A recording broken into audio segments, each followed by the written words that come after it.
Bonjour à tous et bienvenue sur la chaîne YouTube Thermovili. Aujourd'hui, je vous propose de découvrir ensemble une nouvelle recette du calendrier de l'Avent. C'est une de mes recettes préférées parce que j'adore le sucré salé, j'adore le magret de canard séché, j'adore la tarte tatin de pommes, bref, une recette que j'adore, hyper gourmande et qui en jette visuellement. Pour moi, c'est la meilleure des entrées de fête, c'est le tatin au magret de canard. Une recette que vous pourrez réaliser sans robot si vous utilisez une pâte feuilletée du commerce. Ou alors, c'est l'occasion de tester ma pâte feuilletée avec la méthode escargot. Je vous mets le lien de la recette en vidéo juste ici. Bref, ce tatin de magret de canard est une pure merveille. Vous allez voir, c'est terriblement bon. Ça vous branche? Allez, on y va!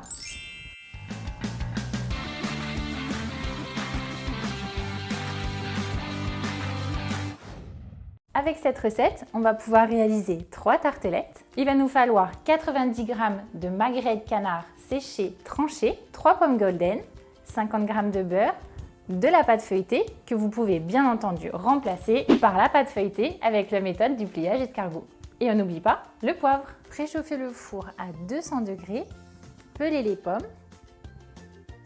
retirez le trognon et les coupez en lamelles pas trop fines.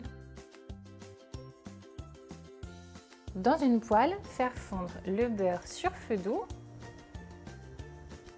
Alors moi en cuisine, j'aime bien utiliser le beurre demi-sel. Maintenant, vous faites comme vous voulez. J'y verse les pommes. Et c'est parti pour environ 6 à 7 minutes de cuisson. Remuez délicatement de temps en temps. À la fin de la cuisson, poivrez légèrement les pommes.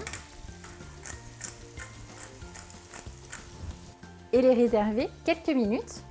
Bien graisser un moule à tarte et déposer la pomme ainsi que le magret de canard séché.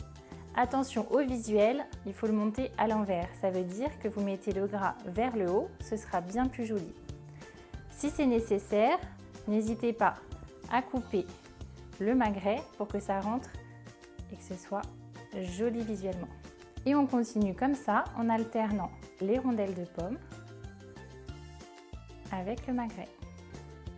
Si vous avez peur que le magret soit un petit peu trop gras, n'hésitez pas à retirer la partie blanche. Mais bon, c'est celle qui donne du goût. Et on continue comme ça en alternant les couches. On aplatit légèrement et on recommence avec une rangée uniquement de pommes. Tassez légèrement et réservez le temps de faire la seconde. Et là, cette fois-ci, je vais vous montrer une autre disposition possible. On va commencer par une tranche de pomme, une tranche de magret. Mettez bien le gras sur la pomme et on continue d'alterner tout ça en rosace. On tasse légèrement et on continue avec une couche de pommes, toujours en rosace. La seconde couche, elle n'est pas obligatoire. Maintenant, moi, je trouve que c'est quand même vachement plus gourmand. On tasse bien et on va pouvoir passer à la pâte feuilletée. Pour utiliser la pâte feuilletée, on va fariner légèrement le plan de travail. Je vais me servir d'un tâton que je vais pouvoir étaler pour mes tartes tatin. N'hésitez pas à la fariner légèrement de temps en temps, ça évite qu'elle colle. Moi, je ne suis pas la reine de l'étalage, hein, ça se voit. L'essentiel, c'est de l'étaler suffisamment finement pour pouvoir sortir mes 3 ronds de pâte feuilletée. J'ai gardé une empreinte pour voir à peu près le diamètre et je vais couper grossièrement un petit peu plus large que mes tartelettes. J'en ai fait 3, alors je vais faire 3 ronds.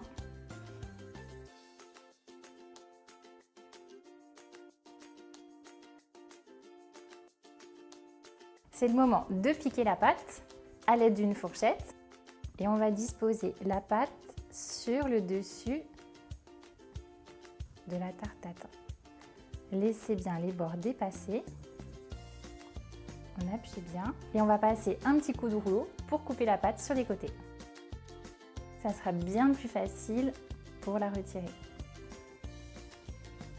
Et voilà, ma tarte tatin est prête. Je vais faire les 2 autres et je vais pouvoir les enfourner. Ça part en cuisson pour 20 minutes à 200 degrés. Et voilà, vous voyez que la pâte feuilletée, elle est quand même bien montée. On va attendre 5 minutes que ça refroidisse pour pouvoir les démouler. Et on passe à la dégustation. C'est bien croustillant. Je vais découper juste un petit bout pour goûter. Et ça va éviter d'en mettre partout. Ça sent super bon.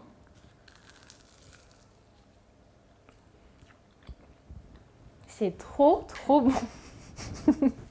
À déguster tiède ou froide, avec ou sans petite salade, je trouve cette entrée festive, jolie et délicieuse.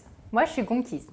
Voilà, cette recette de tarte tatin au magret de canard séché est terminée. J'espère que la vidéo vous a plu, qu'elle vous donnera envie de vous mettre directement en cuisine.